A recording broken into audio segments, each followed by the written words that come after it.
Welcome. I'm going to welcome and call the meeting to order. I'm Janice Caton. I am trustee. I'm chairing the meeting this evening. And the Board of Education acknowledges that we're in the traditional territories of the Comox First Nation. We would like to thank them for the privilege of living on their land and the gift of working with the children. Now, before we adopt the agenda, we have a bit of housekeeping and a little bit of letting you know what's happening. We have a new room tonight, new setup, and new stages. So a couple of housekeeping. We have fire escapes. If anything happens, nothing's going to happen. But if you do, there's an exit over there, and there's an exit over here, which leads down to staff that's only used for emergency. And we have washrooms over in the far corner. So just a bit of housekeeping. And this is our first time in this meeting room, so there might be some adjustments. So if you can't hear us or something's happening, please let us know and we'll try to adjust our speaking to that. I'm going to go around the table here. We have some new members of our community, education community sitting at the table, and we'd like to welcome them before we do our presentation. So I've introduced myself, so I'm going to pass this to the next person. Hi, everyone. I'm Sarah Jane Howe. I'm one of the school trustees, and I was elected up in Cumberland. Nice to have everyone here and nice to see all you kids here tonight for a change, so it's great. Students, not kids. Good evening, everyone. I'm Carrie McVeigh, and I'm the Secretary Treasurer with the school district. Good evening. Thank you all for coming tonight and taking time out of your busy lives. It's nice to see all the students. My name is Christy Maysact, and I am the trustee from Area C, so the Murrayville, Black Creek, Oyster River region, out into the forest and the wilderness.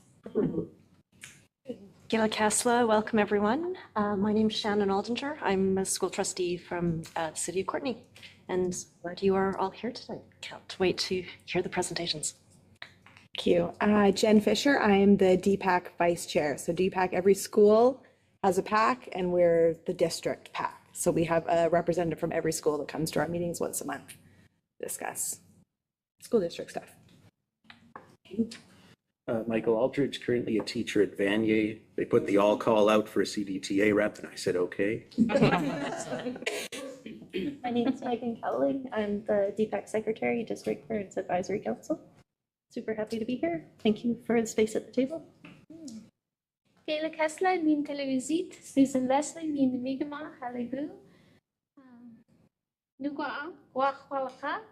Ayukan lacha halibu. I'm Susan Leslie. I'm a school board trustee. And I also taught at Tufts and in the district for many, many years. I'm so happy to see you young people here today and to speak about this amazing that has been brought to us. Welcome. Oh, mute.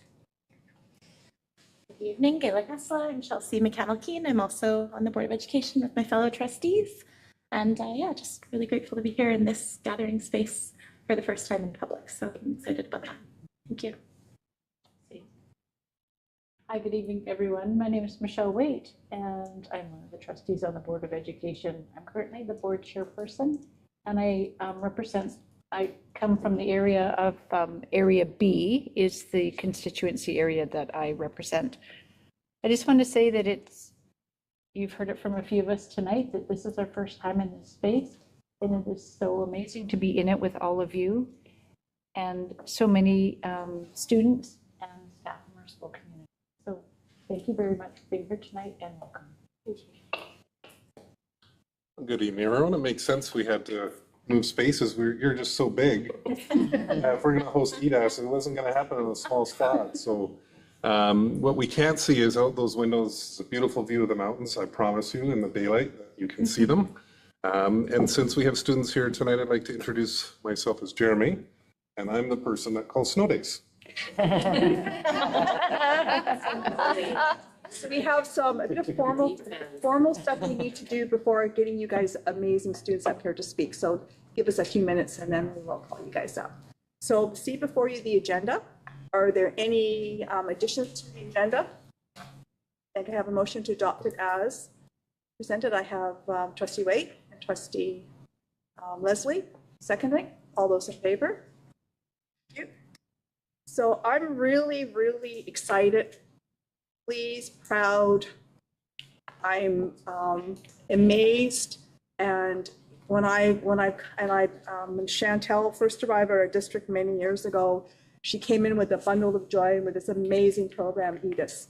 And it's been within our district a number of years, and I've watched it grow, and I've watched her work with the students, and I got to hang out with you guys for a few hours and packing all that amazing stuff. I think Jeremy was there too on that one there. So I'm going to turn this over to Chantel and her wonderful group of students and family that have come to join us tonight to let us know some of the work that you're doing and to hear a student voice and share with us what you've got for us. So who's up first? And I'll leave it to you guys to.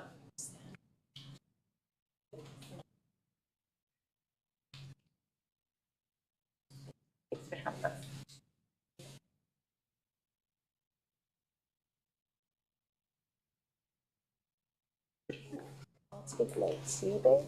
Oh, please, Randall. Just let on. Is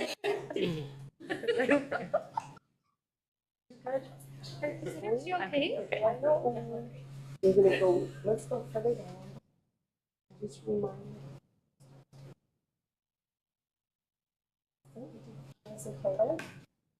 Okay, great. This year I might need it. Yeah, we're just gonna hold on, that will be fine. Okay. On est prêt? Thank you. Support team, see? Team.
Thank you for having us.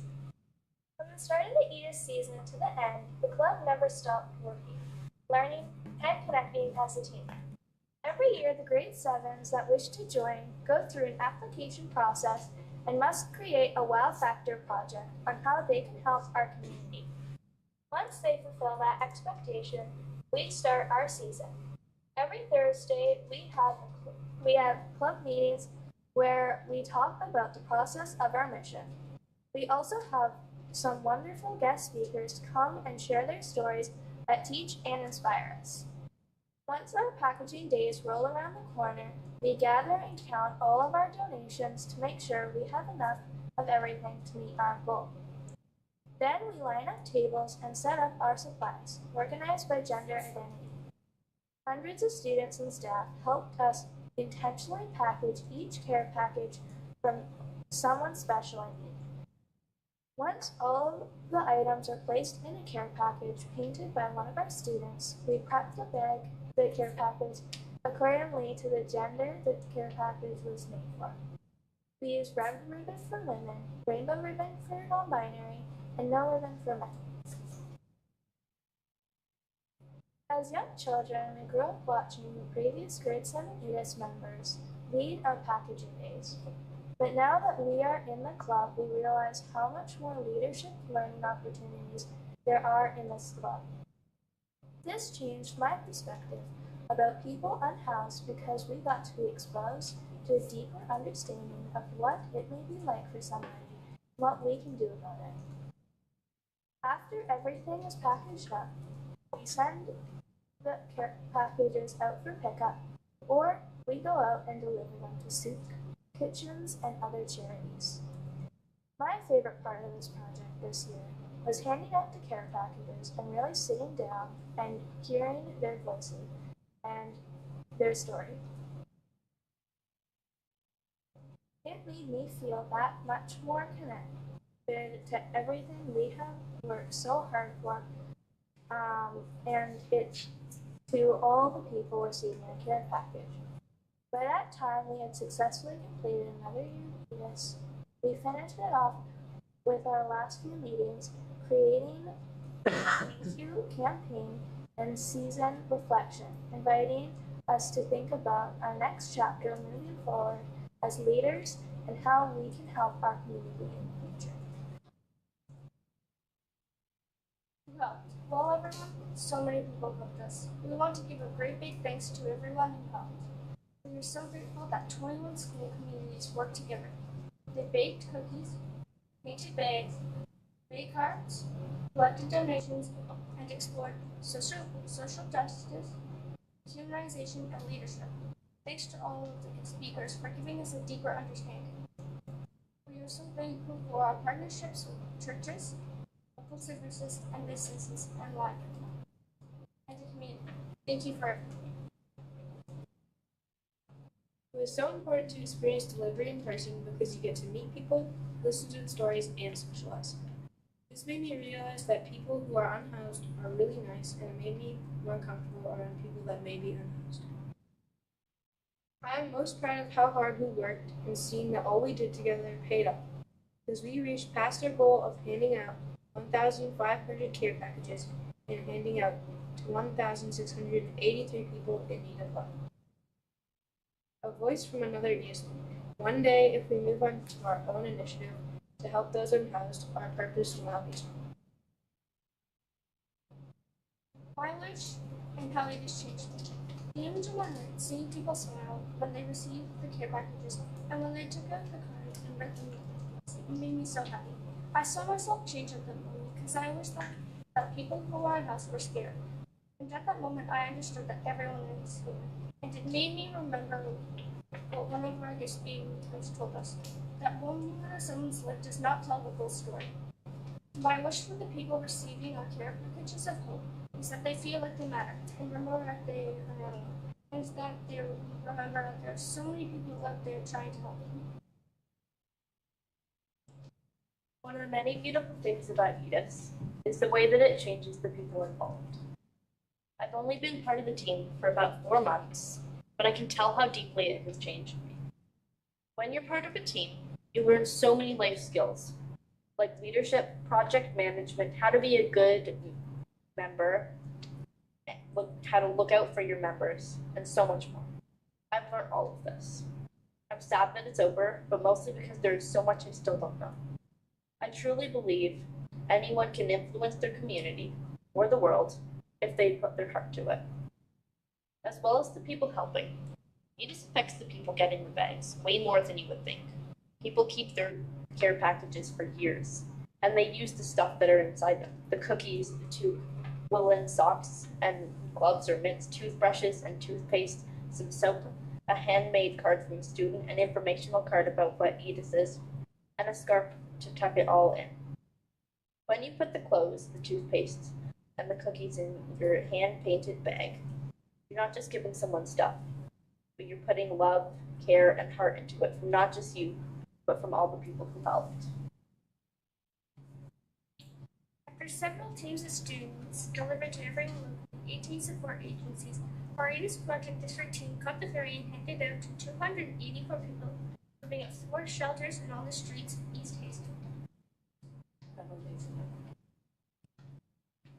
A couple of years ago, when we did our East Hastings back alley package handout, we were coming back to the car and we saw a young man unwrapping his package.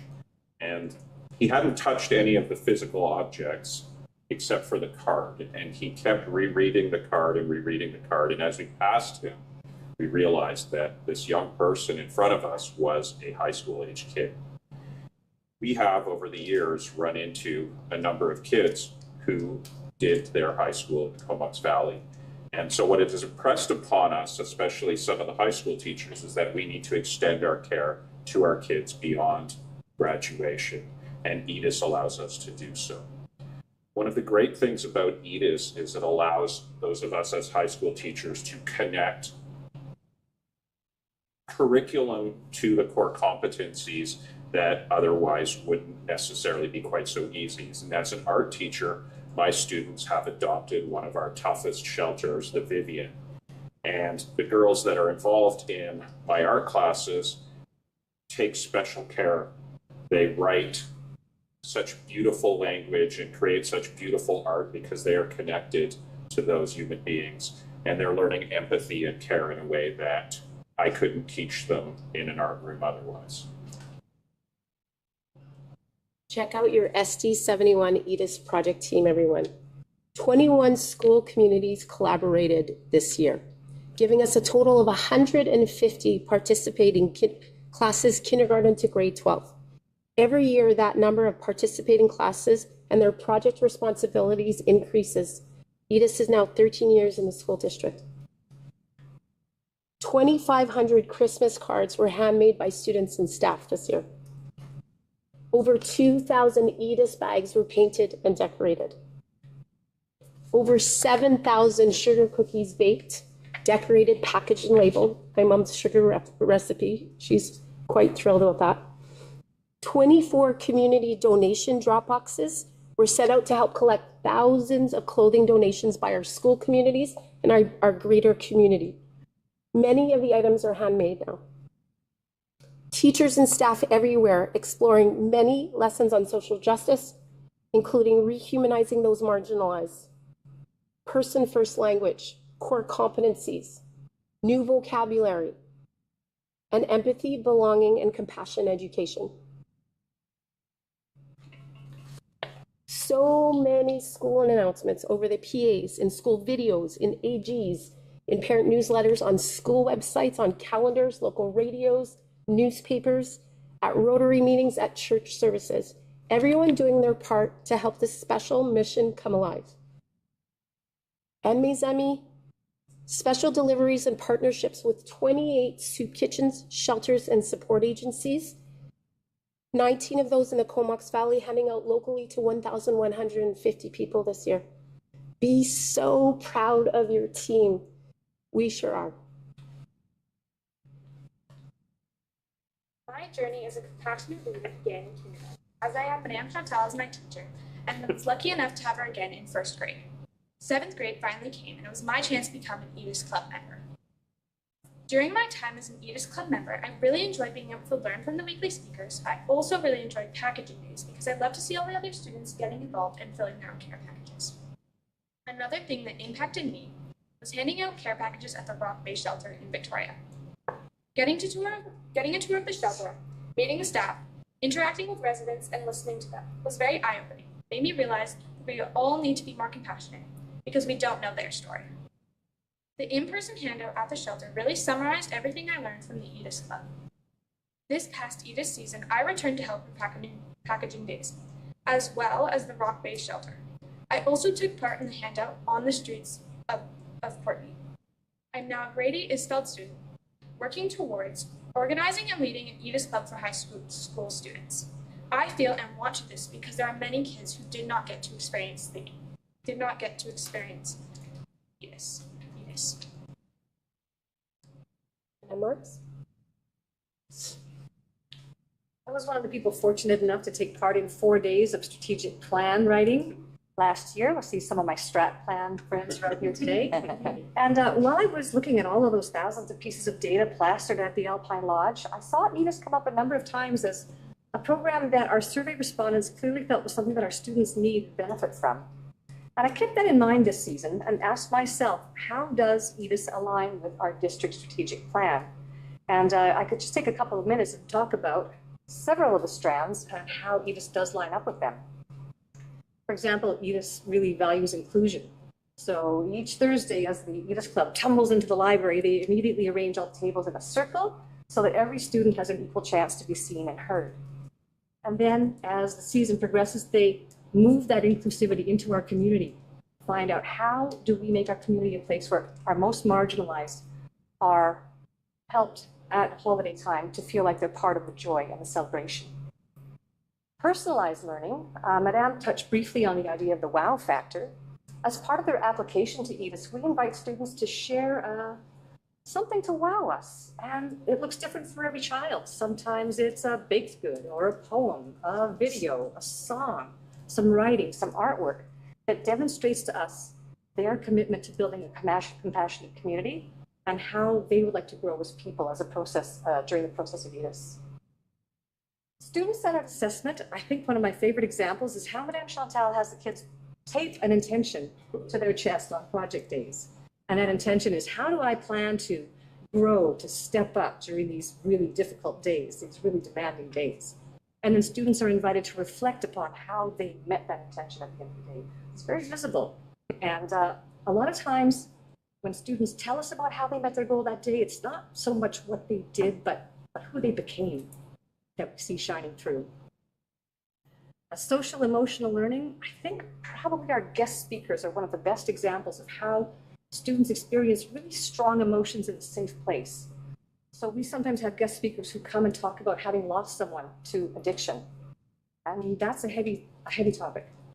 But thanks to our circles at the end, students have a chance to debrief and talk about what they've learned. And one of the key things that they tell us through their interactions with folks who've had some hard times is the importance of responsible decision-making and the huge impact that has on our futures.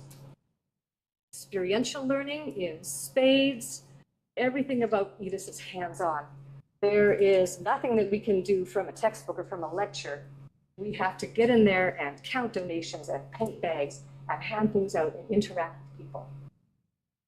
Flexible learning environments abound in that our students have so many opportunities to show their talents in different ways, as I said, and also at different times. Do you want to make posters at lunch? Do you want to go out into your community after school and do some promotion for our project? There's just dozens of different ways that students explore their talents and find the ways that they enjoy giving their time to this great project. And digitally enhanced learning.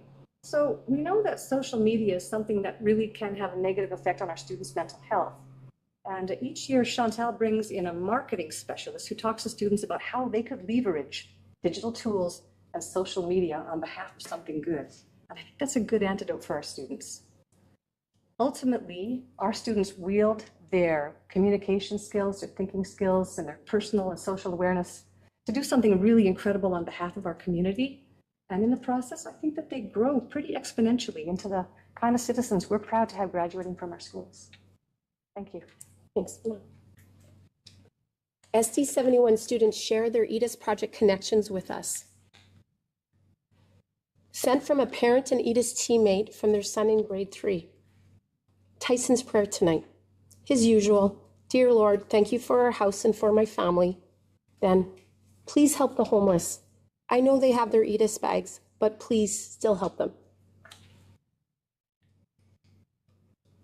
My favorite part of the EDIS project was making my EDIS Christmas card because I had an idea with it and I did my idea. I learned that people who are unhoused need extra love because they are on the streets and they are alone and life is not nice for them. I hope my person that receives my EDIS care package feels loved. Student voice from a grade 1 student. From an EDIS participant who is a part of the Aspire to Action program. I personally found it to be a great learning experience, seeing people light up when receiving these packages and to connect with the community in that way. From a graduating student of Aspire, I am most proud of participating in the EDIS project. It made me feel part of something important. The experience made me think there is many reasons that people are unhoused and that they don't choose to be there. EDIS kind of changed how I feel about unhoused people.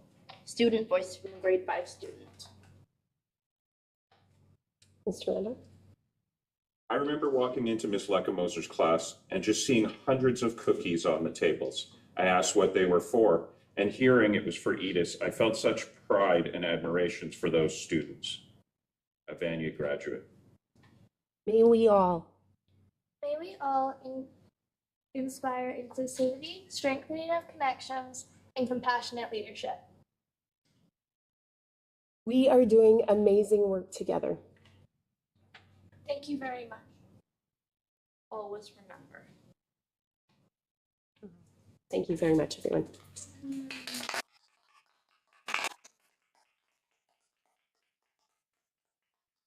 We have a little gift to give you really quickly. And we have a little gift for you, but before we do that, does any trustees have any questions for Madame Chantel or any of the students?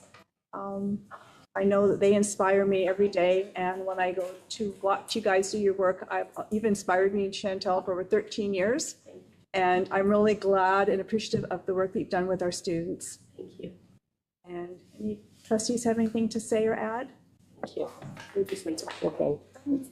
Yeah, I would only say that I'm grateful for and express gratitude for specifically when I reflect on my time as a student, if I may, just briefly. I recall like empathy, being sort of brought out of me in moments and stuff as a student in high school especially, but I don't know that there was always a space or a specific program that lifted up our student voice or our ability. That really is when you work through it, when you can open up conversations about that empathy you're feeling, how you action that in the world, how you contribute. And I just hear like student voice in the, lifted to the highest to allow that space for working through our emotions for people, our humanity, and how we can make it cool to care and cool to action that care, if you will. So I'm really grateful to hear that loud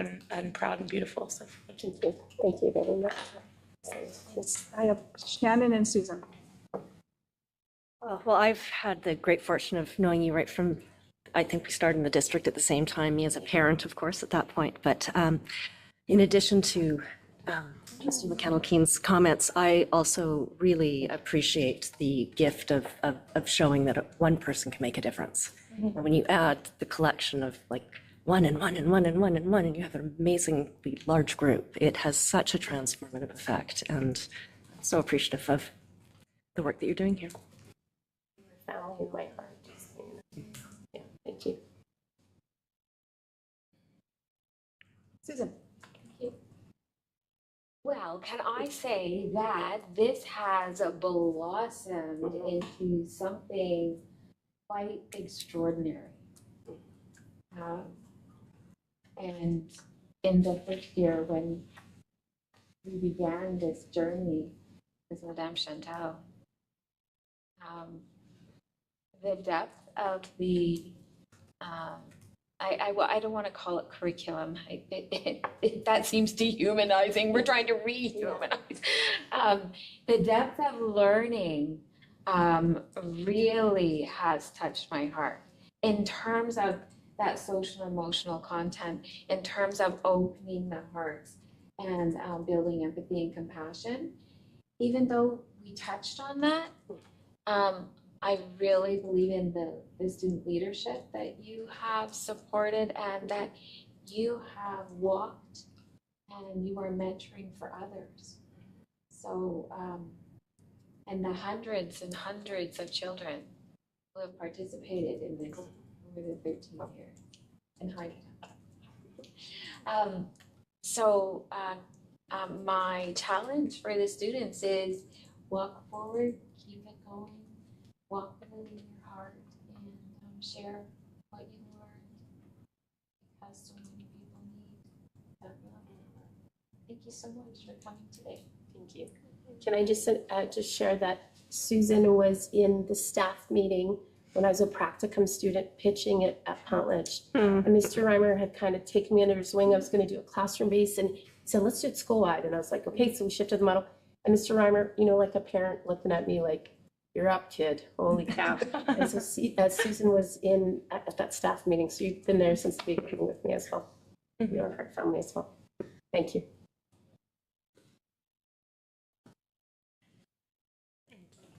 Yeah, can I just add one quick thing? First of all, thank you so much to the students for coming on a late night. Not sure that you can take tomorrow off, but I would totally support it. We'll do that for you, but I mean, it's super awesome too. I think you've got some siblings here tonight, so that's pretty awesome as well. But just really appreciate the fact that tonight you shared your gift with us and you shared gifts with community that needed you and your voice, and just grateful for that. And Chantel, you inspire me to find those emoticons that you can add to every email. I didn't even know that you could like send text heart in email. So Looking back. So oh my, that's a holdback. But I say that to make light of something that I find really inspirational, which is whatever you are attached to, it is led with the heart, and even an email is reflective of that. So just grateful for your work and the fact that that you have a team around you as well that supports that work, and sometimes behind the scenes, but just critical to that. So thanks to all of you. Thanks so much. Thank you. And let us share a gift with you. It is called a carnelian stone, and it is a compassionate leadership stone. So every club member gets one, and they keep it in their pocket during project days or any big days, and we would like to bless you with one as well. Okay, go ahead, Louisiana. So everybody around the table, and then we'll go in the, exactly. And there's a little write-up as well. So you're gonna hand them the write-up and then the stone. Okay, just grab a little handful. Michelle. Amelia, so you can go around here, make sure everybody gets one.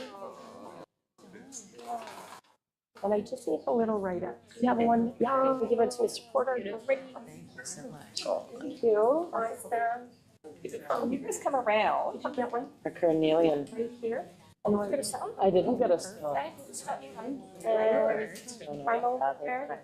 Ayla, donne-moi Madame Elodie. No, Madame, non. Merci. Awesome. Great.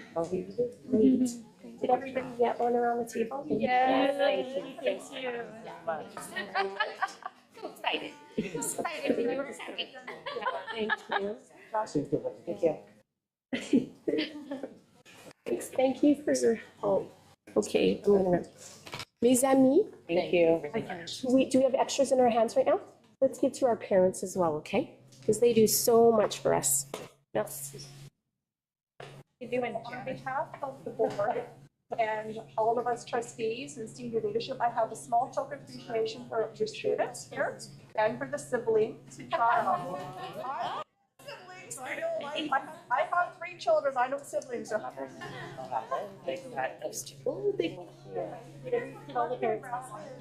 And then don't forget this. And I got, that's okay, I'll take it to that one.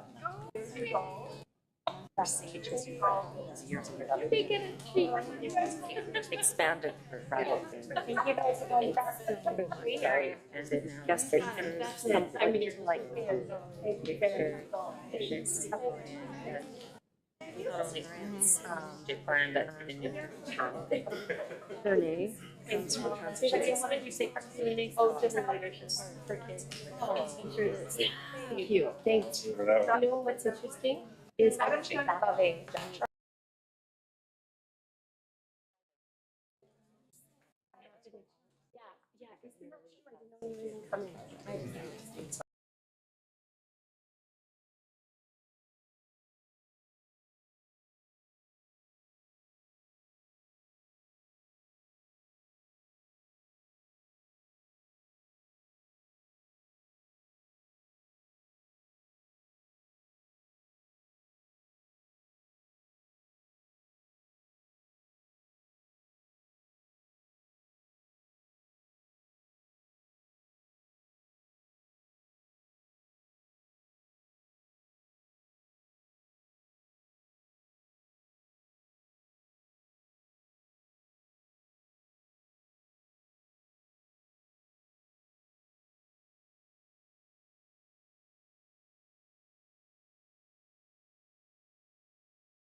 You're up whenever you're ready. I'll leave it to you to start when you're ready. I'll just let folks head out and. Thank you so much. Very good worksheet, which I'll find out what you'll do with after, so if you can pass that around. Thank you very much. Am I turning into snow day tomorrow? Is that what? Yeah. Send an email. Thank you. Bye, guys. Thank you. Bye, guys. Thank you. We got you one. Thank you. Thank you. May have You get to draw. Yes, that would be it. Preschoolers.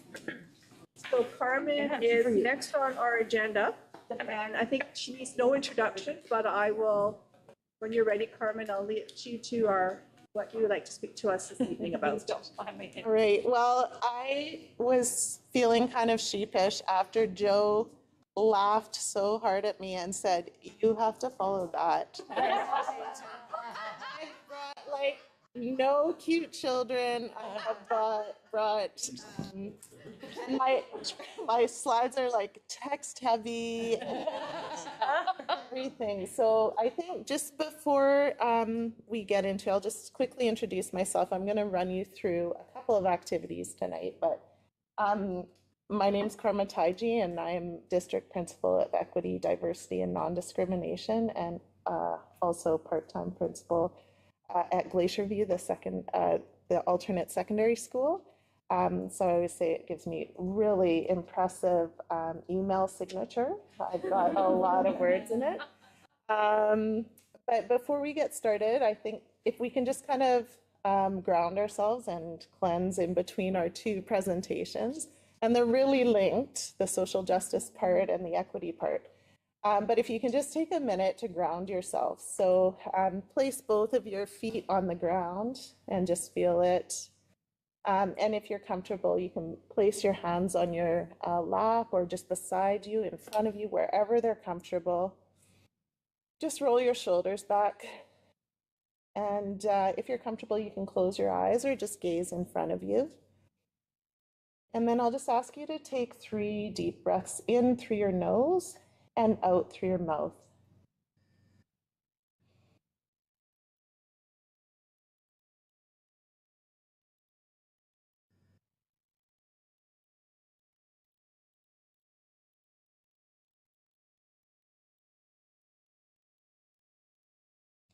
And part of our work with compassionate systems and compassionate system leadership is really making sure that we're present, that we're grounded, and that we have compassion for the folks who are showing up tonight, no matter where you're coming in at. And just that we take a minute to really be present and be here. So tonight, my presentation will really be around what my role is developing into, what I'm seeing in the district, what our response has been, and what types of relationships we're building in the district. And I'll start by saying this isn't just me, this is the whole team. Everyone I see here, I think I've worked with in some type of capacity in building our work around equity, diversity, and non-discrimination. So I want to thank you so much for all of the support. And also just being so open and welcoming to me coming into a position and building it with you. So I don't know if you've seen this photo before, but when I got the position and I put my name forward, I really thought about what it means to be the district principal of equity, diversity, and non-discrimination.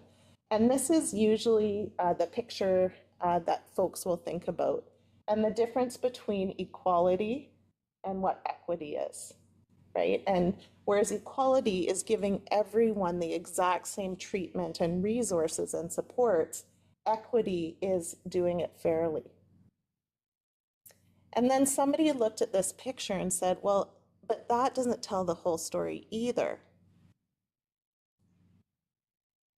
Because there's reality which is somebody has way more resources and boxes. Somebody's actually down lower in a hole. There's equality, there's equity, and then there's liberation, where we take down the actual barriers that are there. We don't prop people up to support them around those barriers. And then this picture here goes one step farther, and it says, how do we actually include people in the game so that we're not just having them watch it and be an outsider? So this discussion came up I'm part of the accessibility committee as well, and that's been very eye-opening to how we are accessible in our learning, in our teaching for all students and staff around our district. And there was a lot of discussion about what is accessible. Well, what does it mean to include folks? And then what does it mean? Is it really what we're talking about is belonging, right? And I looked at these pictures and I said, well, who really cares about baseball? Maybe that's just me. Even my kid even plays and I don't understand the sport. So there even be an extra step to this work that we're doing that says there's not just baseball to be included in, but there's other sports and maybe there's activities and maybe people have strengths in different ways. But I think the sports analogy, a lot of people understand that, and that's where this is coming from. So what is the most important part of this work? I think it's considering all of these elements. So I've given you all a piece of paper, and I'm going to run you through an exercise that I've done with our PVP group. And then I'll tell you how it went with them as well. So you've got a circle, concentric circles, and in the middle of this circle, I would like you to write down, and I put some pencils out if somebody needs a pencil, but your top 5 core supports, people that you are closest to in your life and you trust the most. And the example that was used in the when I was doing this exercise was, and I used it in our scenario with the PVP group, but it was, if you were going to get divorced, it would be people you would tell about that. And then people started crossing out names in the middle of their partners and stuff. So I'm just going to leave it at folks that you might tell something really important to you and close to you, you wouldn't tell other people about. So just take a minute and write down the 5. If you don't have 5 closest people, write however many you have. Like their first name, you mean? Yeah, just their first name. And I'm not collecting these at all. It's not a test, right? Somebody was like, I only have 3. And I was like, it's not a test at all. Just collected. Yeah.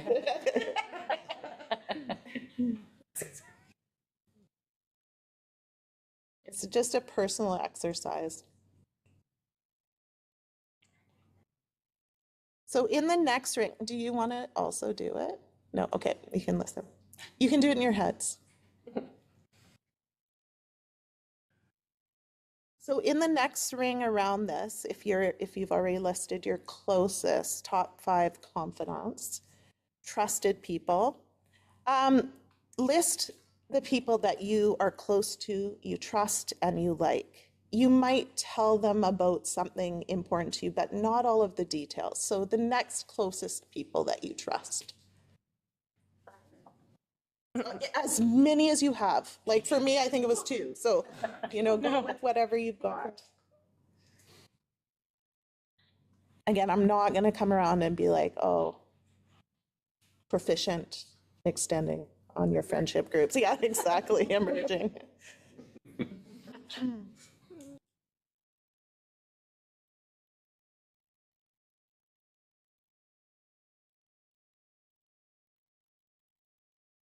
And then in the outer ring, you can list some people who are close colleagues and friends. So if you were at a work function, you would want to sit next to them, right? You love talking to them. You might not tell them about the closest things going on for you at home, but you love being around them. So just list those folks.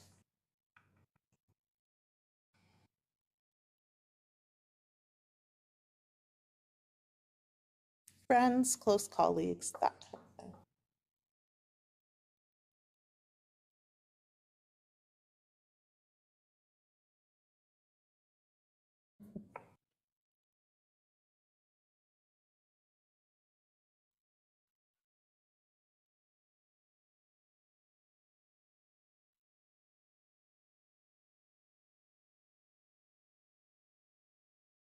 So now that you have some trusted folks that are in your life written down on this piece of paper, what I'd like you to do is to circle the names of the people in your life who are not white. They're not white. Whatever that means to you, just, yeah. So circle if they are not white.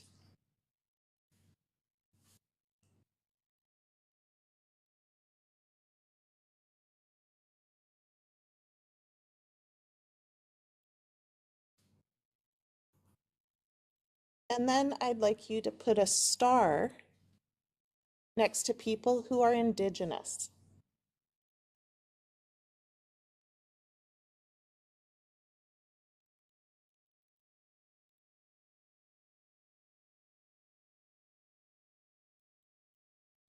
And then I would ask you to put a square around the names of the people who are 2S LGBTQ+.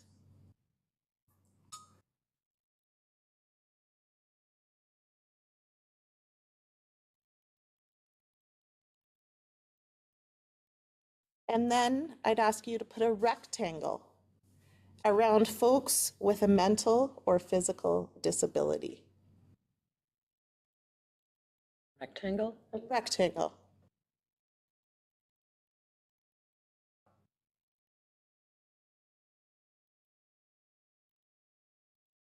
And then the last thing that I'd ask you to do is to put a triangle around the folks who are from the same cultural or racial heritage as you are. A triangle. So triangle around the people who are from the same cultural or racial heritage as you.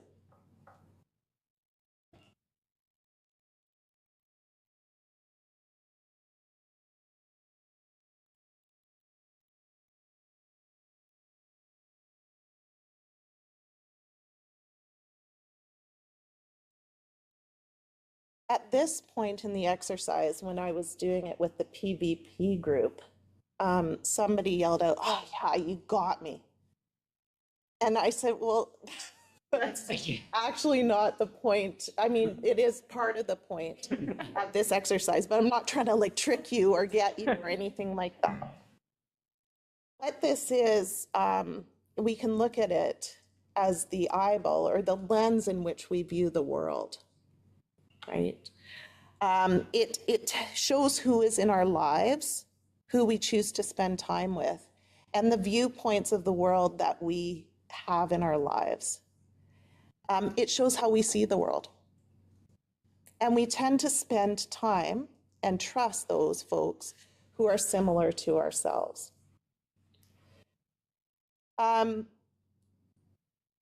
It ties into sometimes this type of affinity bias, and I don't know if you've ever heard of that, but we're drawn to people that are similar to us, that we have an affinity for, that back up our ideas of the world, right? It's feeling a connection to those who are similar to us, and that is totally a normal part of who we are.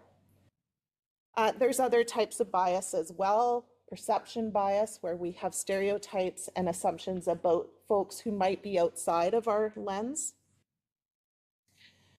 There's the halo effect, projecting positive qualities onto people without actually knowing them. Oh, those people or that group of people, they're so great. They are always like this.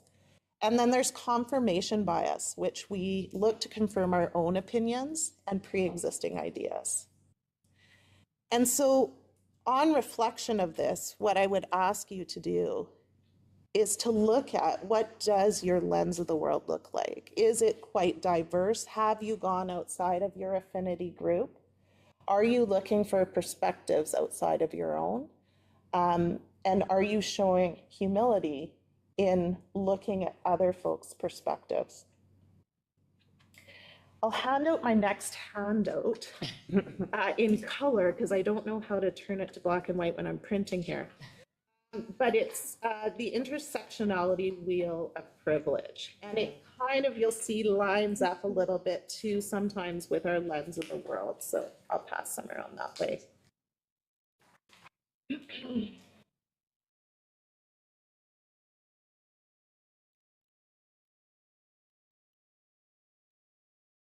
Intersectionality is a term that was coined by Kimberly Crenshaw to explain the difference for women, Black women in the workforce, and the difference they were experiencing compared to Black men, and just showing how the different parts of identity that come together to form who we are can also be some of the challenges we face in the world, the fences, right, that are built in front of us, depending on which of these groups we are from.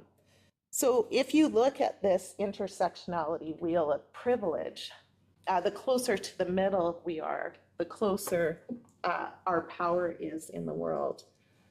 You can see that there's some very vocal politicians south of us right now that would fall within this middle sphere, right, and would have a number of these power things. And then folks who are coming outside of that power middle and the lens would be, they're attempting to erase them.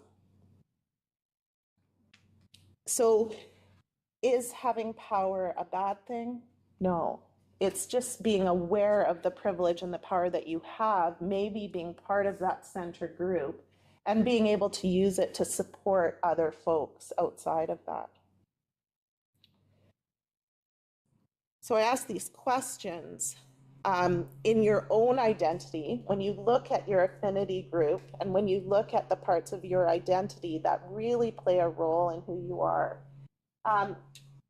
Think about the identities that you think about most often. And this will probably be different depending on the context that you are in.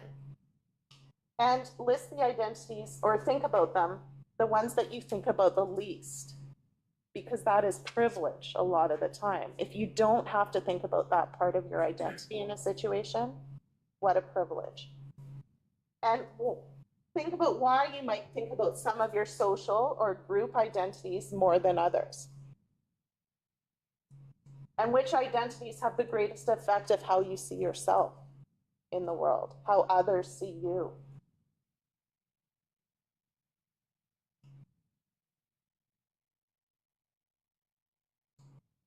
And I do this exercise to say we have so many different parts of our identity, as do the people that we work with, that influence how they are able to come into any situation and how they experience our education system. And so when I think of equity, diversity, and non-discrimination, I think about these intersectionalities, and I think about the work is everywhere. It's all of our work.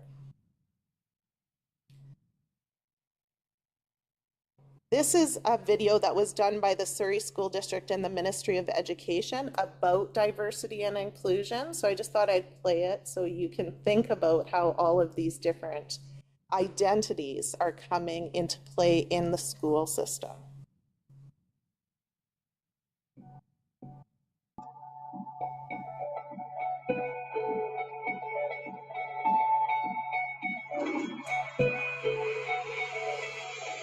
Welcome to our school. It is well. Every school across BC, including ours, is a community of unique individuals, each bringing their own background, experiences, and perspectives. Together, we create a place where everybody's appreciated, regardless of differences, because everyone belongs. From the moment I step through the doors, I know I matter, just like everyone else. All the adults, including my principal, teachers, counselors, staff, and parents work to make sure we all feel safe, respected, and heard. It's not just a goal, it's actually the law. Your right to be treated equally and equitably is protected by many laws and declarations in British Columbia, Canada, and around the world, including the BC Human Rights Code, BC Declaration on the Rights of Indigenous Peoples Act, and the Canadian Charter of Rights and Freedoms.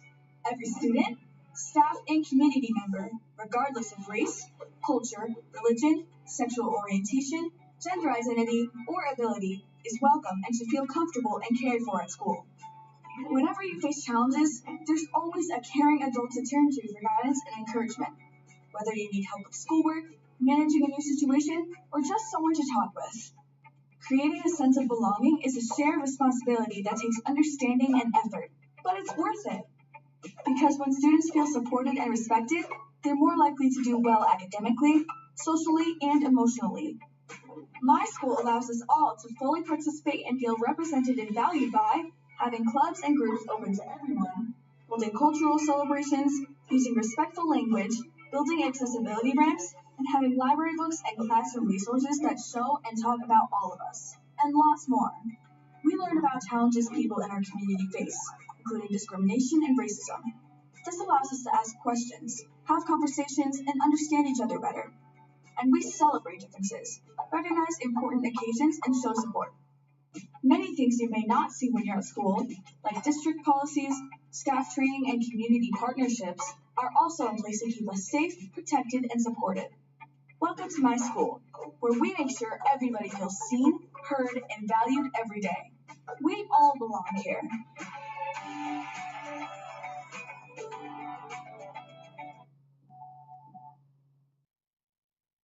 So I love this idea that our schools are places where everyone is seen and heard and valued. And it really makes me reflect back to the workshop that we did this morning, the village workshop, and the importance of seeing the strengths in each of the individuals who are in our system and the students in our schools. However, it's a huge job, right? Looking at all of these different parts of our identity and how they intersect. So I've got three main focus areas within my portfolio. One is mental health, and these are all huge areas, but one is mental health. And it's directed by the Mental Health in Schools strategy by the Ministry of Education. And our district priorities, and this was come up, we developed these in conjunction with our mental health committee, was cultural competency. So really looking at how are we supporting and integrating Indigenous perspectives of mental health and supports. Mental health literacy, so having a common language, destigmatizing, like they talked about in the EDIS presentation, and using programs that are evidence-based is our last strategy. So for example, in Lake Trail this year, we're working with Island Health and the Foundry to put into place Preventure program, which is a preventative program for substance use and mental health. Mental health disorders. So it puts into place in 4 different workshops strategies that students use that they found link into less substance use and better mental health outcomes. Another area is SOGI, sexual orientation and gender identity. And this is a huge one right now. We saw last time in the States when there was an attempted erasure of trans folk that we felt it here as well. We felt way more, there was the marches and that kind of thing. So this really became a huge part of my focus over the last few years as SOGI lead. And the work here in our district is guided by 2 UBC studies, one that just came out in October of 2024 and one that came out in 2016, which show that SOGI 123 resources and SOGI policy, as well as GSAs, Gender Sexuality Alliances, or QSAs, in districts all across BC, this is every single district in BC that they've looked at, lead to better outcomes for all students. And I think there's no argument there. Why would we not support that? We also look at the ministry focus on diversity and inclusion. There's a SOGI policy guide out of the ministry. We have a very robust School District 1, School District 71 SOGI policy, and we look at that as a SOGI group every year to see what we need to add to it.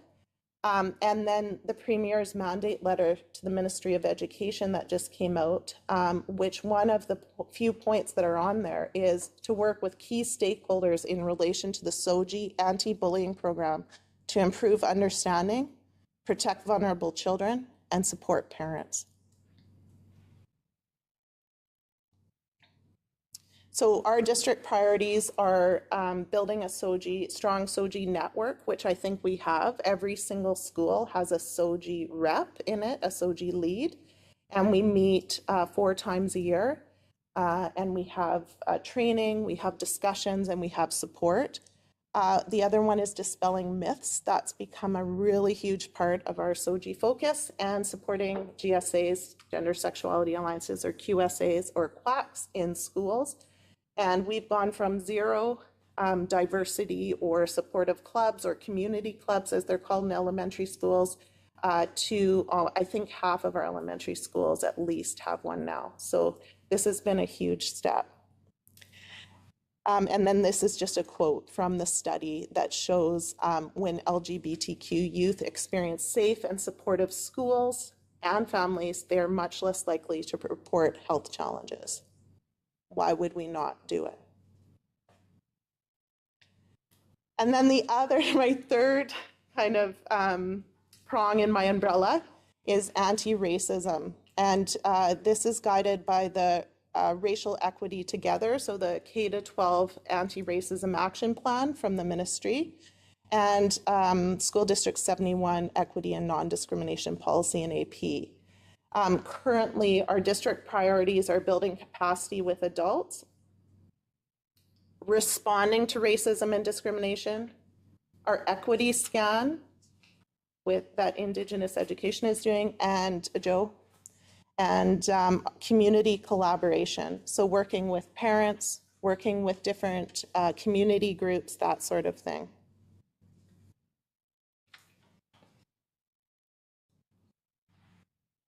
I've run a couple, so I actually just came from Highland, where I ran a responding to racist incidents talk at their staff meeting. And I've also run through this with all of our principals and vice principals at our last Learning Together meeting. But just even defining racism and realizing what it means was a huge thing. So we had table group discussions. I asked folks, can you even define it? And there were a lot of different definitions. But I like this one, where it's a set of mistaken assumptions, opinions, and actions resulting from the belief that one group of people categorized by color or ancestry is inherently superior to another. And racism can be present in organizational and institutional policies, programs, and practices, as well as in the attitudes and behavior of individuals. It results in the inequitable distribution of opportunity, benefit, or resources across ethnic or racial groups, the boxes, right? And in these workshops that we've done, we've really focused on this idea.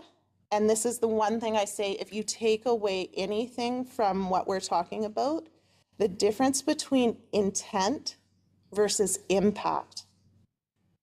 Whereas intent focuses on the feelings of white people, the person in power, whoever's at the center of that wheel. Whereas if we look at the possible impact or the impact on the person, we center the feelings of people of color.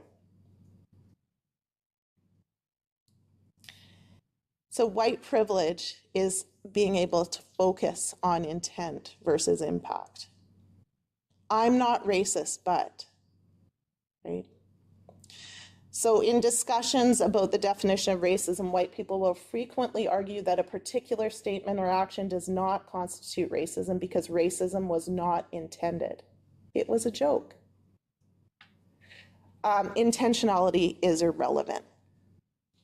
It is not about the person who is targeting. It is about the impact on the targeted person. So why are we worried about this in our community? Well, this year already, and I started kind of end of October, I think, I've supported 5 elementary schools with 5 different racist incidents. I've supported 3 high schools with 4 incidents at those high schools. And there's been racist graffiti at 2 schools that have come through RCMP to me as well. And the most recent report came on February 5th from the BC Community Alliance, who are dedicated to addressing the structural inequities created by racism, especially anti-Black racism within educational settings in BC. And I didn't know about this group. So it was wonderful in a way that this resource was known by the person who created the case with them. But this is a group out of Vancouver who responded to a racist incident at a high school in Vancouver years ago. And so they have a reporting tool. One of our students reported there about a racist incident, and then it came back to us. And so I'm following up with this with the group on Thursday.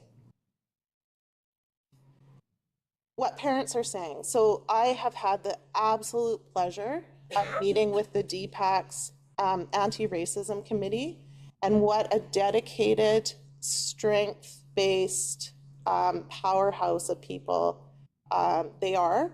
And what I'm hearing from them are things like students aren't being listened to. There are gaps in recognition of racism and responses. They question who is reporting these incidents? How is it getting reported? Is it put into a file? Who knows about them? They talk about racism as a critical incident. Why don't we have a similar response to it? Students and parents don't believe anything will be done. If it goes to administration, what will the follow-up be? And then they really emphasize this part that we have to restore the targeted person's relationship with their school, themselves, community, and the administrator. They also mentioned some strengths. They mentioned not dismissing their concerns. They mentioned admitting we messed up and trying harder. They had mentioned the strength of training staff now.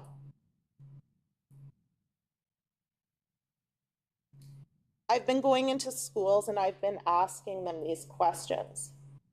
I say, first of all, I'd love to meet with you and your anti-racism committee. And I love that question because it forces administration to say, oh, okay, who are the people that I can work with in my school, right? And then when I meet with them, I ask, who is in your honors leadership or advanced classes?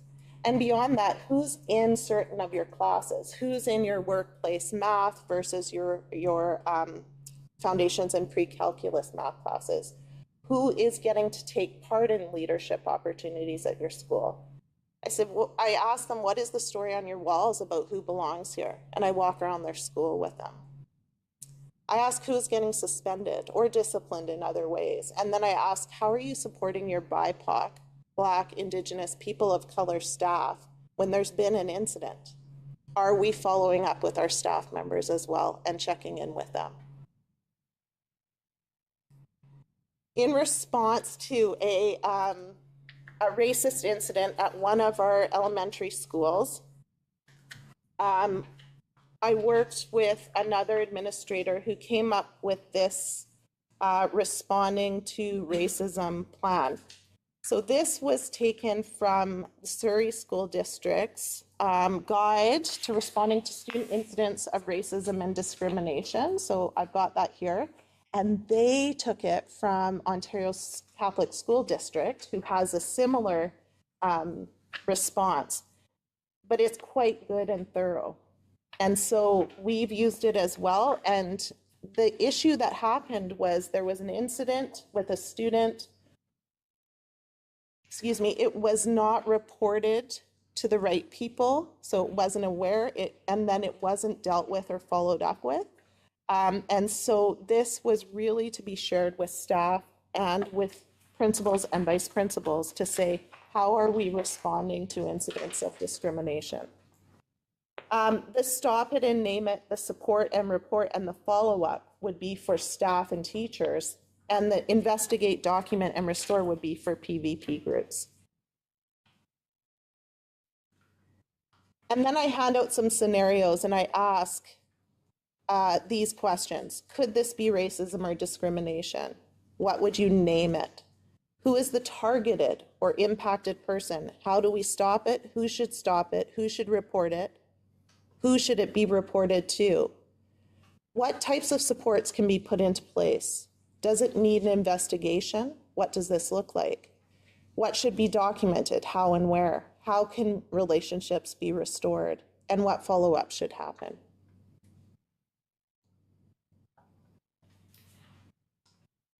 I've had questions about what we're doing in our district since we've been talking about this and since these collaborations have been happening.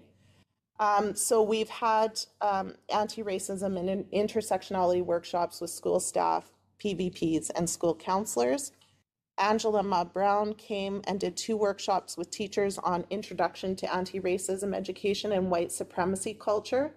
And then she did a 3rd workshop on active witnessing.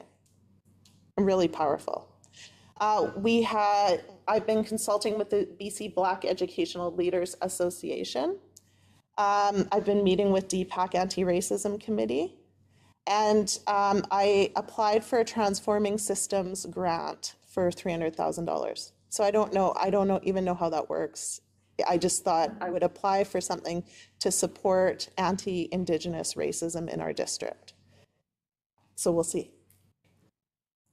For SOGI, we have district leads meetings. I attend the Vancouver Island regional meetings with Beth Peddle. We have a school SOGI rep at each school in the district. We have 3 district GSA meetings every year, and they're hosted by different high schools. We have Pride Prom, which is usually supported by Highland, and they're amazing teachers there. We are involved with the Pride Parade every year and Pride Month. And with mental health, we have mental health team meetings. Preventure, as I said, is coming into Lake Trail. We work with Foundry and the ICY, Integrated Child and Youth Team, and we have monthly mental health BC Network team meetings. So what's upcoming? Well, the BC Lions just presented a More Than a Bystander presentation on gender-based violence at Isfeld, Highland, Vanier, and Lake Trail, and they were very well received. They also run an anti-racism talk, and I'm on the wait list for our district to have that next year. Folks really respond to the sports people. I don't know. So I guess maybe we continue to use that baseball analogy. WACHE has developed an anti-racism workshop and has run it at with the Community Justice Center, and they've run it at Isfeld and also at Brooklyn. February 24th to 26th, I have Get Real coming in to do workshops on 2S LGBTQ+ inclusivity and creating GSAs. At 6 of our schools. So they're coming for 3 days. They're a group from Toronto, and they're coming for free. And on the 28th, we have an anti-racism response training workshop that a few administrators are going to. And then we have prevention workshops happening at Lake Trail, anti-racism workshops happening at Highland. In March, I am very grateful to our district and Jeremy for supporting a SOGI workshop with all PVPs. It's called SOGI Masterclass with Misha Oak. And a SOGI leads meeting and training, and he runs LGBTQ inclusion training. And then in April, the BC Black Educational Leaders Association is running a workshop for all of our PVPs. and is going to be supporting some student sessions as well. So that is what's upcoming. I think I've gone over my time. Any questions? I'm going to allow questions, but I'm conscious we have 2 more presentations on there. So thank you, Carmen. A lot of knowledge, a lot of information, and highlighting the great work that our district is doing. Quite often it's behind the scenes that people don't know what's happening, but bringing it to the forefront, sharing with all of us in the community that our school district is being very proactive and working hard to support everyone, all students and staff and community members. Is just amazing and very powerful. Questions? Chelsea first. Just curious if you know if the SOGI rep at each school is sort of a direct appointment of the principal at that school, and then sort of a 2-part to that. If we hear, or if it's heard around sort of school communities that there's parents who sort of want to be able to support actioning SOGI, supporting SOGI in that school community, would there be any specific advice that you sort of would say in this work that would be a good avenue for them, whether that's through DPAC or whether that, just curious what your thoughts would be.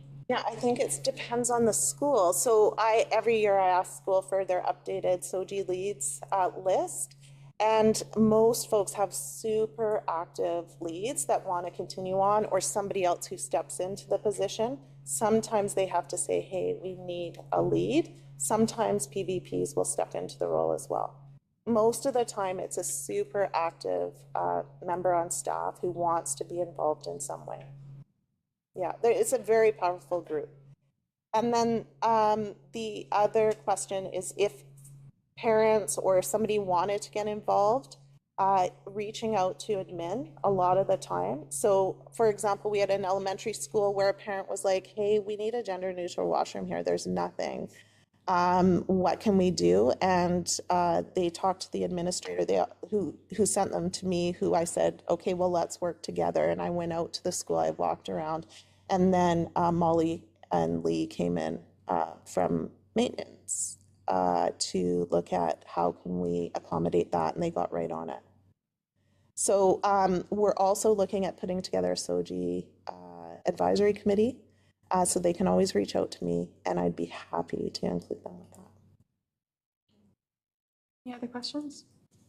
I have, I'm going to do 3 questions. I have Shannon, Christy May, and then finally our DPAC parent. So one of my questions is this, in liking this reporting kind of protocol visual, it sounds like it's fairly newly created. Is it something that's going to be circulated throughout the district, like in use more, or? Yeah, it's been given to all PVPs, all administrators to use in their schools as they'd like. And I also shared the other document. But what I'd also like to do is to ask students, I'd like to ask parents and staff, what are we missing in this, right? Because we've just kind of borrowed this as a measure to say, hey, we need to be able to respond, and we need to be able to respond thoroughly and in a way that we can come back and restore relationships. But we might have missed something in that. So there's still room to change it and add. Yeah, but it's been given to all principals and vice principals. Well, and I was curious whether it was going to be shared beyond administration with staff, but also with for student information and parent information, rather than just at the administrative level. And just one other quick question, do you get reports through Erase as well? The reports that you mentioned having received this year sounded like they were all largely personally reaching out to you? Yeah, so majority of reports come directly from administrators because I've asked them to tell me because I want to know. So I'm hearing a lot more, obviously, this year than before, which, we talked about in the DPAC anti-racism committee, but it's a good thing, right? It means that people are saying, hey, they're recognizing it, they're reporting it, we're going to see this kind of increase, and then after, hopefully, we see a decrease in what I hear of it. If it goes through Erase, it goes to Safer Schools Together. So it goes to our Safer Schools Together coordinator. Safer Schools Together gathers provincial kind of data, and so they'll give like an overview, but they don't do it really per district or anything, and they send it directly. Any report goes to the Safer Schools Together coordinator, and then it goes to the specific school that it relates to, so they can follow up with it. If it has anything to do with racism, SOGI, or discrimination, it comes to me as well. Yeah. So we've been talking about creating a best communication plan for parents if there is an incident. Most of the time, I would say, if they're comfortable with it, it goes to administrator who can deal with it right away because they're there and know more of the information. And then I would ask the administrator to let me know that there's things going on and if they need me to walk alongside of them in that work. I have Christy and then I have Megan. Oh, there's just Christy and Megan. I didn't even look at time, so I apologize. That's for. I think we've got a plan. It's all good, and your stuff that you're giving us tonight is really important. We want to hear what you're doing, so it's all good. So Christy and Megan. First of all, I don't know how you keep your day job. Like, I am blown away with the work that you are working on right now in your portfolio and this is phenomenal. I was curious, when you do this exercise with adults and the students, do you see much of a difference? And, how does that, what do you see? Because I know for us, again, it was you could see going around the room that, again, it was a bit of an awakening. And I think that that's really profound and phenomenal. Mm-hmm. Yeah, I've been mostly, trying to build the capacity with adults. This isn't my job to do, right? Like the equity work and like seeing every student and helping them to belong is all of our work. Like really, hopefully one day this isn't a job. For now, it's really important, and especially with the rhetoric that's going around, I think it is. So I've been working to build that capacity so they can pass that on to students and things like that. So most of my work has been with adults, but the response is usually the same, like they kind of look around and say, but it's really a reflection of you, and you probably have these amazing networks, and just thinking about this wheel, right? Like, do you have the privilege to be able to look outside of your lens to get more perspectives, right? Yeah. And I'm not trying to get you. It's just really, yeah. Megan, you've got the final question. It's more of a comment on behalf of the Anti-Racism Committee. Just deep appreciation for you in this role. This work with the committee has just been like a breath of fresh air. We feel really listened to. We're making incredible progress. It's just like, it's everything that we could possibly want. And we just like to thank you again for the very, very strong work that you've done, even just in 2 meetings. It's felt like huge jumps forward and just really excellent relationship building and lots of repair and trust. And it's just really kind. Thank you so much. I'm so grateful. I have so much gratitude for your group as well. Thank you, everyone. Jeremy actually is going to have the final word. I just really appreciate the presentation, but I think it is also incumbent on us to acknowledge, the aspiration of this not being a critical job, but it is at this time. If you're a student who's 2 SLGBTQIA+, or a Black, Indigenous person of color in our school system as a staff member or student, it is a different experience. And until we can say confidently what that young person said, the cartoon character said, which every child in my school belongs, we have work to do, and we have that work to do because not every child experiences that yet in our schools. So appreciate your work as you help try to fill some of those gaps for every kid. Thank you all. Thank you. And Carmen, you've got some really good resources here, and I'm wondering if there's a way we'll work through our Craig, our communications, whatever it is. I think some of it could be just really good sharing in how we get that message out. So hopefully we can work with district. I'm speaking out of line, whatever. But I think some of it's really good because I also believe it lets people in the district that we are doing something and where to go if they need something. So thank you again. Some really good resources here that you guys have brought. So we're going to do like about one more here if anybody wants, but it's a school climate questionnaire. And it's to scan your school, wherever you're at, to see what the climate's like. Perfect. I'm looking at the time, and I'm conscious that we have 2 more agenda items on there. And I do apologize, I have to leave at 9:25. I've got a important family thing that I have to be, commitment I do. And I'm going to turn to our finance ladies, and I'm going to ask you, how long was your presentation? 15 minutes? Because this is just sharing over that, that's great. And if the rest of the group is okay to stay a bit longer, like normally we leave at 9 o'clock, but if we have their presentation for 15 minutes, we can consider the policy. And I'm wondering, it's going to need a good discussion on this, and it's not an urgent matter, that if we consider postponing it and moving or referring it to another committee for a fulsome discussion. Great suggestion. That would be my thought, but I want to get the consensus of the group, if you guys are comfortable with that, Michelle. I am comfortable because we're actually supposed to be done at 8:30, not 9. My reason it says 9 o'clock on mine, it says, okay, never mind, that's wrong. Okay, I was just Do we checking. need to just make a motion I think that we don't- to another meeting, or do we just We drop don't need a that? motion. Okay. Yeah, that one there. So what we'll do is we will do the presentation from our Budget Finance Committee, and then the draft policy foundation statements will come to our next committee of the whole, and we will make sure that we place it in a spot that we will actually get to it. I think we've had great presentations tonight, and they're very important work. I did want to not stop anybody from speaking. And I thank you all for coming out and listening. So I will turn it over to me and Candace and Carrie, who's up? As Secretary Treasurer, I will. Secretary Treasurer Jennifer now. Jennifer? Is providing the presentation. Okay, I wasn't sure who, so thank you, Jennifer.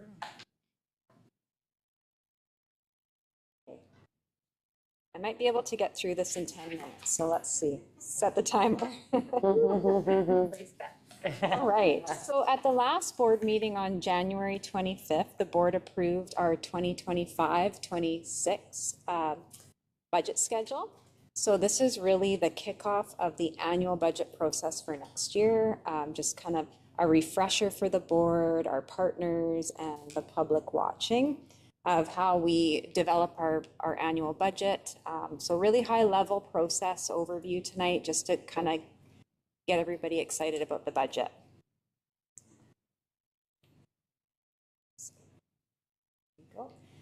So just wanted to really highlight here at the beginning the board's newly adopted strategic priorities. So we've got the values and design principles up here on the slide, and I'm not going to go through them, just really wanting to identify that as we develop the budget, these strategic priorities will be our guiding principles in all budget decisions that we make this year.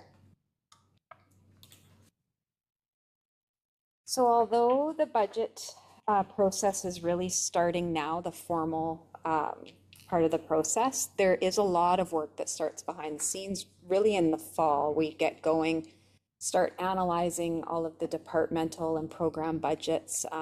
So a lot of in-depth work behind the scenes has already begun. And then over the January and February, we've been working as a collaborative team, our senior leadership group, to come up with where we think those projected enrollments are going to land for next year. So we've already been doing lots of work around that. And that our deadline is this Friday to the ministry. So well on our way there. And then March 15th, we'll have confirmation from the ministry based on those projections we've provided to them on what our grant will be for the upcoming year. Once we have that, we can start working on really the meat of the budget and preparing reports and presentations for you March through May, with the goal of having our bylaw adopted by June 30th. So as you can see here, just by the high level timeline, we really can't start meeting with you and developing reports and having discussions until after March 15. So April is really when we can start engaging in that way. So once we have that announcement from the ministry on March 14th, our goal is to come back to you April 22nd with a first review of the revenue and what implications that will have. April 23rd through May 16th, that's when we'll be doing more engagement meetings. A meeting on May 13th, Committee of the Whole, is our goal to kind of come back with revenue and expenses so you can have a good look at where our financial position is. As well as we will be running a survey this year from April 23rd to May 7th that we'll invite the public to participate and all of our partners. We're hoping to provide some specific questions this year so that we can get some feedback, and we'll bring that back to the board. We'll share that feedback as well as some balancing options to consider for the budget. And then having our final bylaw prepared and approved by June 24th. So we've really built out the process this year, and although it looks like we only have a few meetings in there, we do have lots of room to build in additional meetings if needed, if we have to follow up and there's further information required. So although we do build the annual budget based on what we think enrollment's going to be, we really don't receive money, and we receive our actual funds based on where we land at September 30th. So we report to the ministry through the 1701 report our actual enrollment, and then the ministry turns around by December 15th and confirms what our recalculated grant will be. And then that's when we redevelop the amended budget and bring it back for adoption in February. So as we speak, we are working on the amended budget for this past year. So normally we have that by December 15th, but we did have a delay this year, an anomaly, receiving that confirmation January 28th. But we will have the amended budget before you at the next board meeting on February 25th for consideration. And then March, we begin the next process. So this is an interesting year. We're straddling both at the same time. So you'll be seeing, we're kicking off this process, and you'll be seeing the amended next couple weeks. So again, as noted, we do base our budget on the enrollment projections. We are providing you this overview a bit earlier this year in February. We normally are bringing this around March, April. So we don't have those projections yet to show you on the graph, but we will have those incorporated into our next presentation when you see the amended. So you'll be able to have a look at where we anticipate our enrollment projections to go into this next budget year. I'm just wanting to show graphically the revenues that we receive in the operating budget. So this is based on the 2024-25 budgeted revenues. So you can see such a significant component is made up from the Ministry of Education and Childcare grant that we receive. So it's 94%. So just really important that we project as accurately as we can and wait for the ministry to really confirm what we're going to receive, because it really is, we don't want to overestimate and then it to come in differently. It affects how we can distribute our operational expenses. And again, just highlighting on the expense side in our operating budget, just wanting to show how much of the budget goes towards salaries and benefits. So it's almost 86% of our budget. We also have special purpose funds that roll up into our budget bylaw. So these are specific funds that are designated for these specific purposes that we have to, there are rules around how we can spend them. So just listing them here, I won't go through them all in detail, but I just wanted to identify that they are part of our annual budget as well. And the majority of these funds also come from the Ministry of Education and Childcare, so 87%.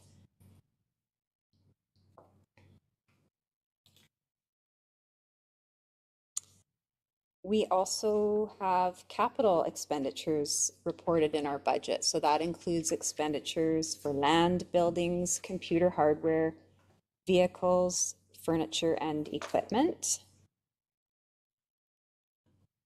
And the majority of that is funded by the ministry as well. So every year we do have to apply for funding through capital plan submissions. So for our major, minor, and our annual facilities grant. So again, we don't have that confirmation yet from the ministry, but in March, when we get the announcement, we hope to hear too about our capital funding at that time. So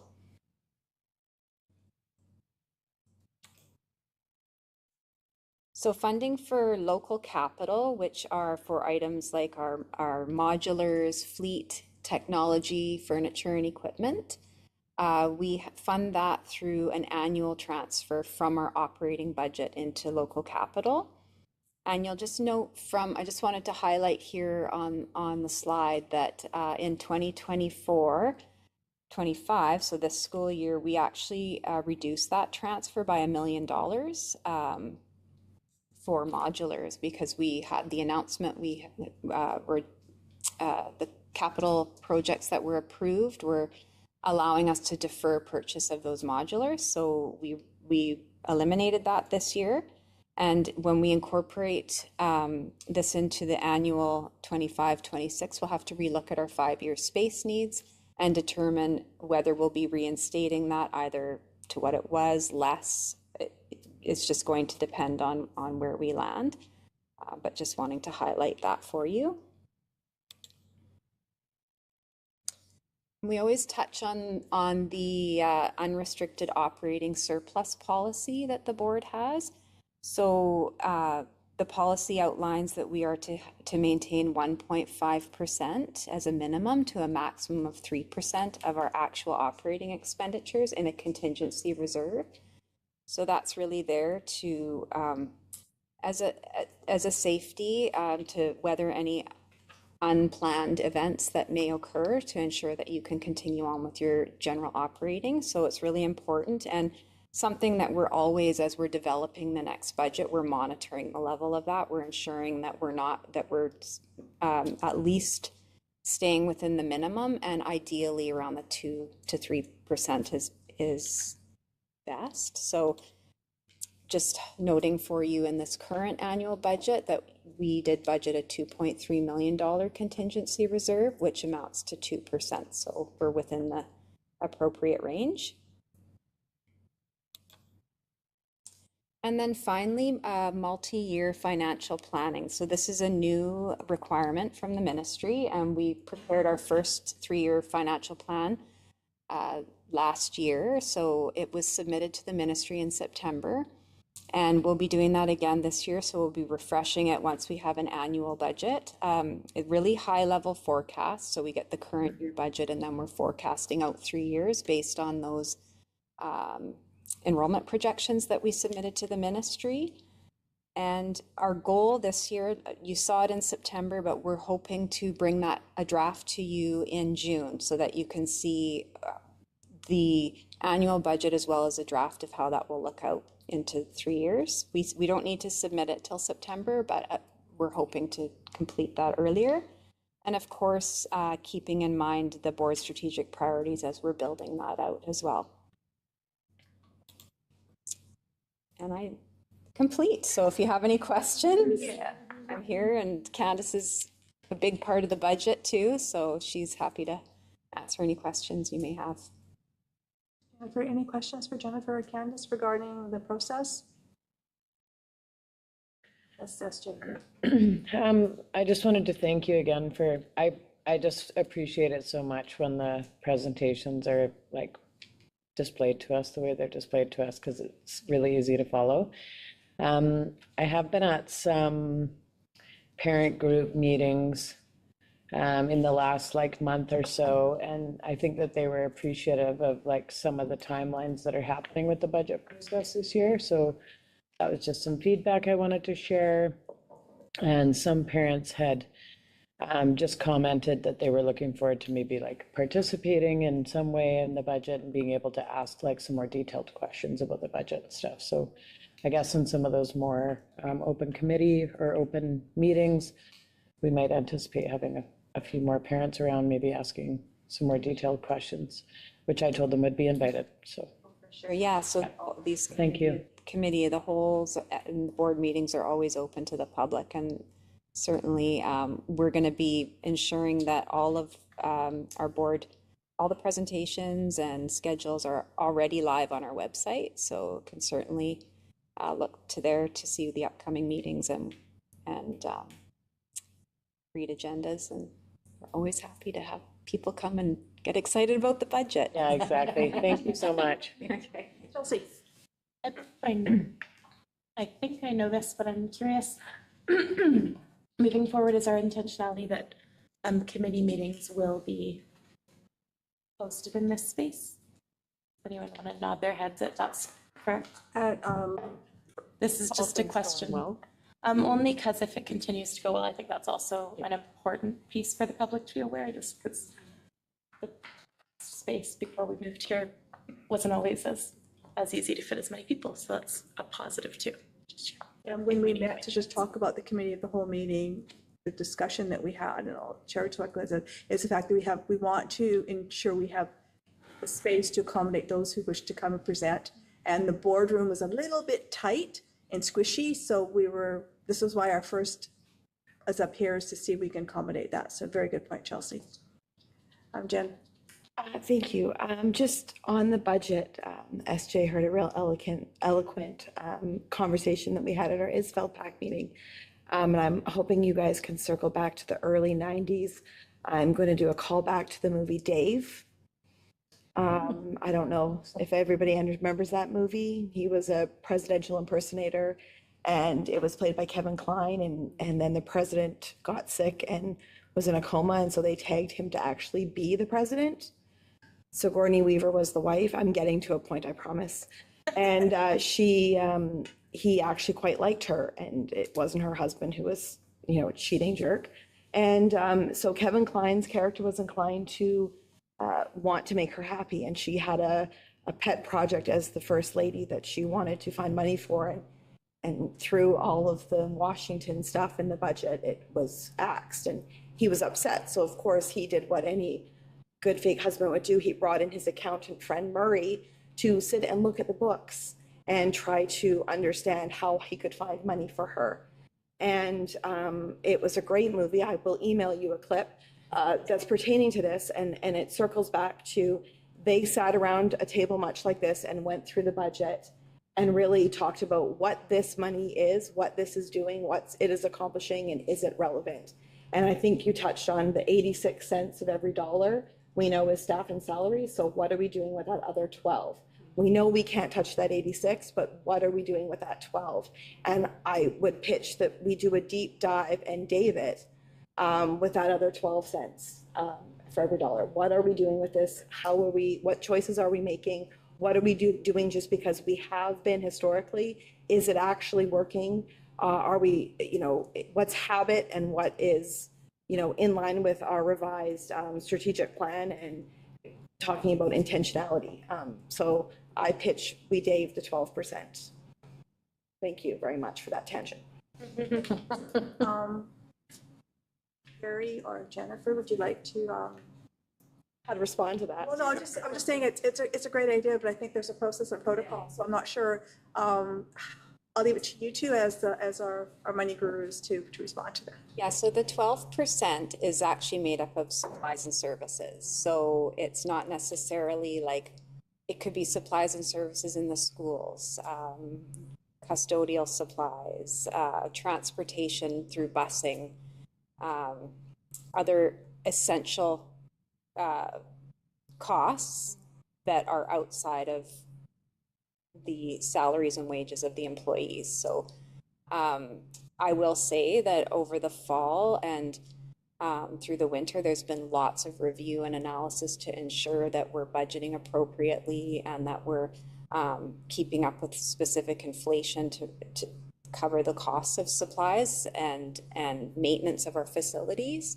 So there's been a lot of work done to do that, and we have thousands of line by line items. I don't know that we could get through every line in a meeting like that, but we can certainly do a good job to come forward and explain what are in certain areas within the budget. So that's the 12%, I guess. That would be my response. I don't know, Carrie, if you had anything further to add. I think that clarification was probably needed, and I'm wondering if maybe what you're getting at more specifically is besides those supplies and services and the staffing that we know goes to schools, because we have to meet ratios, and obviously we need to have adequate staffing supporting learners. Are there district budgets? Is that maybe what you're getting Absolutely. at And more? I've sat at a lot So of that- PAC meetings where the principal, I can fund that. Well, what is that money? Where is that coming from? How, where is that? How much do you get? Who determines it? What you're spending it on? Who's checking to make sure that was a good use of money? Are we doing this in the future? You know, like that it's all that is a question mark. It's a big question mark. So can we pull the curtain back on that? Yeah, I mean, we'll have to give it some thought in terms of how we go about that. And I may have slightly misunderstood you, because at the school level, well, it's both. Yeah, school level budgets aren't really big. So in terms of, and we have school leaders that should be tying any spending to our strat plan wherever possible. And then, so we could have conversations around that. And then again, at the district level, right, again, I think everybody at this table would expect us to be able to demonstrate how our budget is tied to the strategic plan and the spending. And so, you know, if we doing the same thing that we've always done because we've done it, or are we looking at it to say, well, hey, we could reallocate that amount of money to this priority? Like, I think that's what you're getting at. Yeah. Yeah, but can I just jump in? I just want to piggyback. First of all, I'm getting concerned because 86% of our salaries, are we talking about 14% or 12%? So 14. Sorry. Just want to clarify, if we're going to date it, we may as well date it on the right.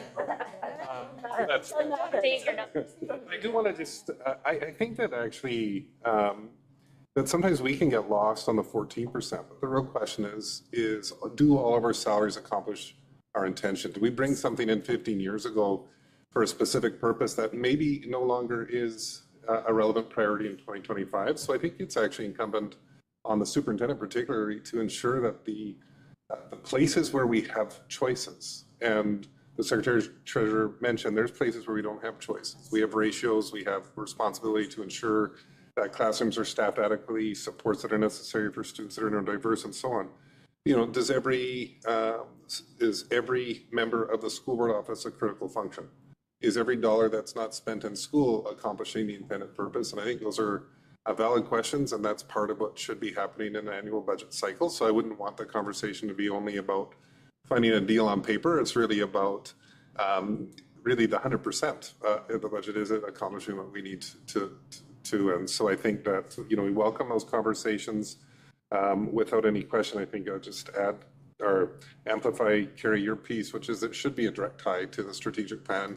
And we should be able to say this is what is, or this is the intention, and we will measure to determine whether this intervention is accomplishing what we want. And if it's not, then we need to say, we need to revisit it and maybe make a different budget decision. So I think, you know, we welcome that conversation. I think that's what a thorough, solid budget process should be. But I also want to add that all of the conversations that we have throughout the year about the direction we're going and how we're going to support that are actually part of that budget conversation. So, so we're continually reviewing, are we accomplishing what we intend to? Where can we be more efficient? Where can we be more effective? And we recognize that the money that's invested into public education is a significant investment in the province, but still scarce. And so it still requires really thoughtful, purposeful, intentional investment, that also needs to be accountable, because there are some times where we actually invest in an intervention that doesn't give us the outcome that we had intended, and we need to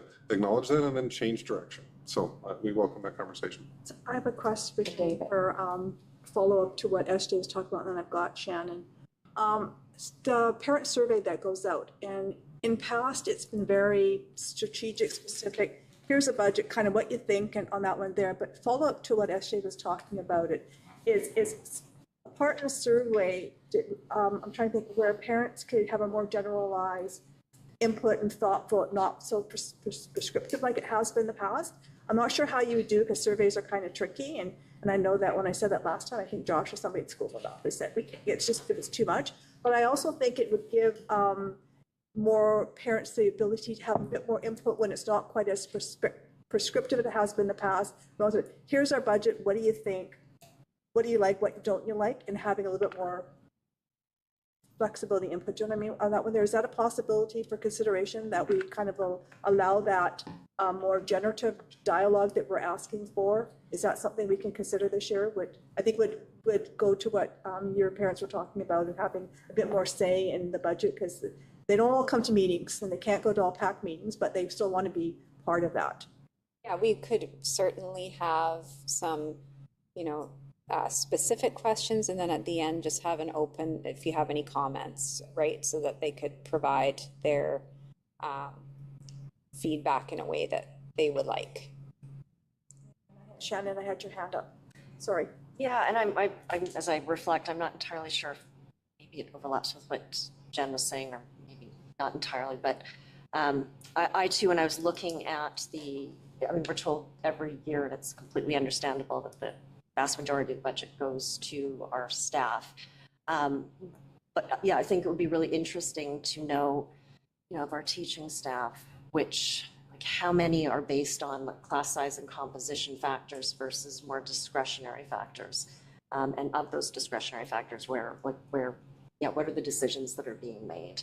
And then I think the other point you were raising was almost one more of accountability in terms of knowing where funds are, like where there are discretionary pockets of funds in the district, and not even so much necessarily to change them, but just know them. Yeah.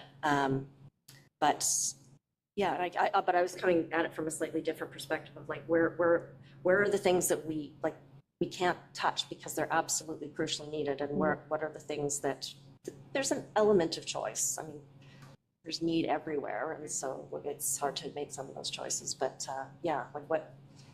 Yeah. Thank you. Yeah. Any other questions? I don't remember that. I was just grateful that when this conversation coming up, I think is got everyone excited in a good way. But I was just really grateful that came up, because I was thinking that to focus on the importance of the allocation of 86% directly connects to the hopeful, strategic possibility in the 14% sort of, and that's a process. But I'm just glad that you brought that up. So I was sitting there going that's not separate, it's directly impacting on, So, that was by all means, they're separate conversations when you're looking at line items and opening them up as we can, what opportunities there are, but I'm just grateful that was brought to the table. So thank you. But look at that 86%. Strong opportunity in the 14. Yes. I was wondering, so obviously it would come with an increased workload. Is the directive to have a 3-year budgeting process, is that being, would you describe it as helpful, or is it just something you have to check off? What's the perception of that being a new thing? It's definitely more workload for staff. However, as a finance person, I actually appreciate it, because it helps you to see if there are any challenges coming down the pipe that we need to make some changes now to mitigate some financial challenges a couple of years out. So I think it is an important process to go through, but certainly more work too. But you feel that it's valuable? I feel that it's valuable. I think it's a good thing for us to be doing. In fact, if we even had the ability to go a couple more years out, that would be helpful as well, which we actually do. We're already doing 5- and 8-year plans for our capital. So this really for operating is important, especially if you were anticipating a decline in enrollment. We could see that coming and get ahead of it.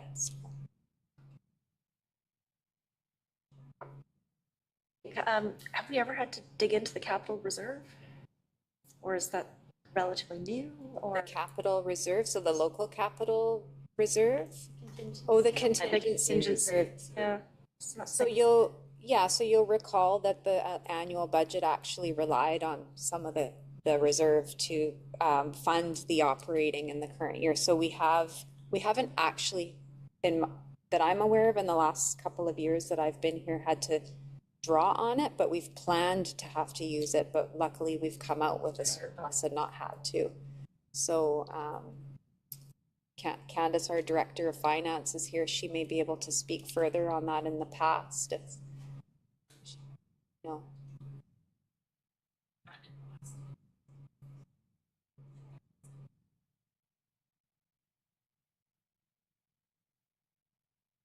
There's no money.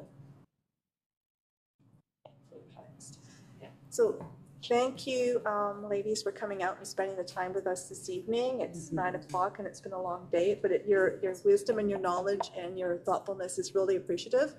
And I'm thinking that the next time we meet, we will just have you on the agenda only, because I think it's going to be quite a good discussion on our budget and where we're going in the process. So probably April or May, we will have another evening together with you and bring out your numbers, because numbers are so fascinating.